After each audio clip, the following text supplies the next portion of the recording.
So let me get this straight. He recorded your assembly, he recorded the review, and the whole time he had your jaw upside down and your waist backwards. Wow, that's embarrassing. At least he didn't claim the jaw was made badly instead of noticing his screw up, right?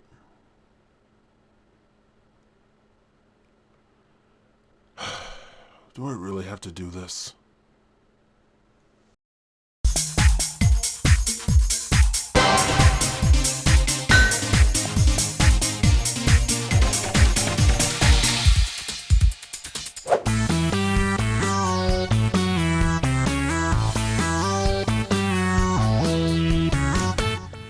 Let's give this D-Style model kit thing another try, shall we? Sticking with GaoGaiGar, I'm looking at the first symmetrical docker of the series, D-Style Choryujin. Before we start, I'll let everyone know that I have yet to paint this set in any way. I want you to see what you're getting right out of the box. Speaking of, let's look at the instruction page briefly. Why?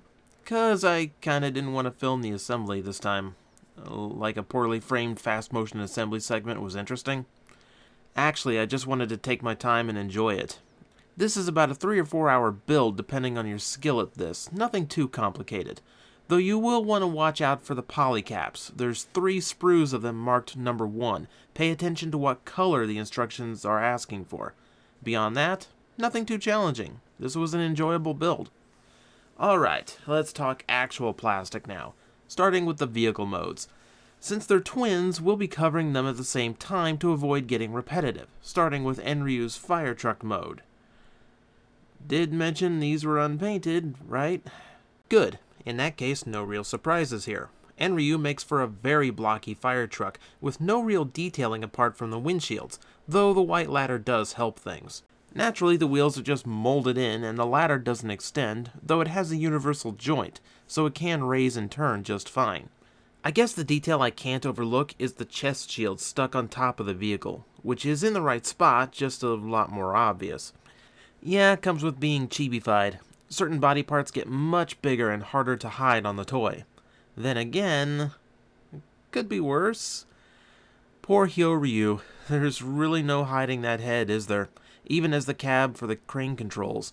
Again, the crane arm is universally jointed, just limited because of the massive helmet in the way, and being blue as well, Hyoryu ends up looking more plain than his brother. Still, it works for what it's going for, and out of a model kit, I'm not dissatisfied with these. Let's get to robot mode, where a few of this toy's cheats are starting to show. The vehicle's middle section is a shell that comes off and never gets used again.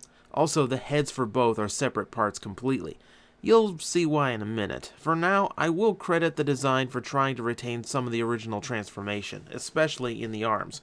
For the size, I think they could have replicated how the originals worked, if that was the goal. Instead, looking at the robot modes, I think they were trying to stick closer to the anime in aesthetic, rather than the blocky DX toys.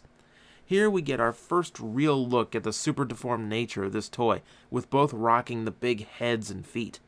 I do want to point out that while the only paint apps here are the eyes, all of the sculpted detailing is there. The head crest, the chest, it's all ready to customize to show accuracy, which is part of the appeal here for model builders. Function-wise, the legs are complete bricks, no shock. I do like the extra effort of making the legs separate though. You do get head rotation and universal shoulders, which is just enough to play around with. What really helps are the weapons. First off, during transformation, we pulled Choryujin's forearms out of their hiding spot to transform them into gun mode, just like the real figures. If that's not enough firepower, the vehicle arms can swing around the shoulder the way they're usually used in the show, or, for more hands-on approach, both have handles that flip out to use them as rifles. Oh, one more trick, the chest armor from Enryu can be used as a shield as well. That's a lot of accessories for these little guys and adds a ton to their play value. While the whole appeal of this set is the SD novelty, I'm glad these two weren't neglected. But now we get to the part everyone knows them for, symmetrical docking. Again, the two transform identically, just mirrored from each other. Of note, we're removing the heads again and adding a piece over the arms to become the giant legs. I don't have the DX versions, so I can't say how accurate this transformation is, but it seems pretty effective despite a bit of part forming required. At last, standing at a staggering 4 inches tall, we have the main event, Choryujin himself. Right off the bat, you can finally see where the attention to paint apps went, as this mode looks perfectly acceptable even without the customizing. Those sparse paint apps he was getting everywhere else come together here. In particular is the head, where his G-stone sits in his forehead and a translucent pink piece forms the upper crest and eyes. There's a black paint around said eyes, but it's a little hard to see without shining a light directly at them. Also, the sculpting comes together a lot more here. All the necessary details are accounted for. The designers clearly leaned more toward the anime appearance. It's just a shame that's mostly accomplished by the legs, which use spare parts to do it. Still, tiny model, these shortcuts will happen, though as I said, it seems completely intentional. This goes for function as well. Sadly, he's suffering a bit for his size. The head is ball jointed, though the size of it limits movement range thanks to his shoulder blocks. Those also limit shoulder rotation, but you can remedy that by removing the hip weapons. Doing that frees them up a lot, and since he also has outward shoulders, some bicep rotation, 90-degree elbows, and ball-jointed wrists, he actually fares pretty well in the arms. And then there's the legs. Yeah. He has ball-jointed hips, but they're restricted by the hip guards, which make his limited knee articulation kinda pointless. His feet are ball-jointed at least, so he can look more natural in a standing pose, and the knee rotation at least works.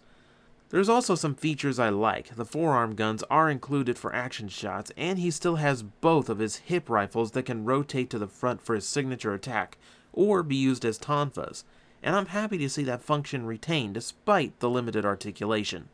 Let's be honest though, if you were after an articulated Choryujin, you'd be buying the Chogokin version. This one you buy for the super deformed aesthetic, the assembly, and the fact that it retains its original gimmick. Going in with that in mind, I actually got more than I expected out of these toys. D-Style seems to be working well for Gao Gaigar. They just released Gao Figar, and Geki Ryujin is on the horizon, and he should be fully compatible with this set. If you want to be ready for him, you gotta get this one first. So, he is assembled right? Do I have to go through that again? Okay, good.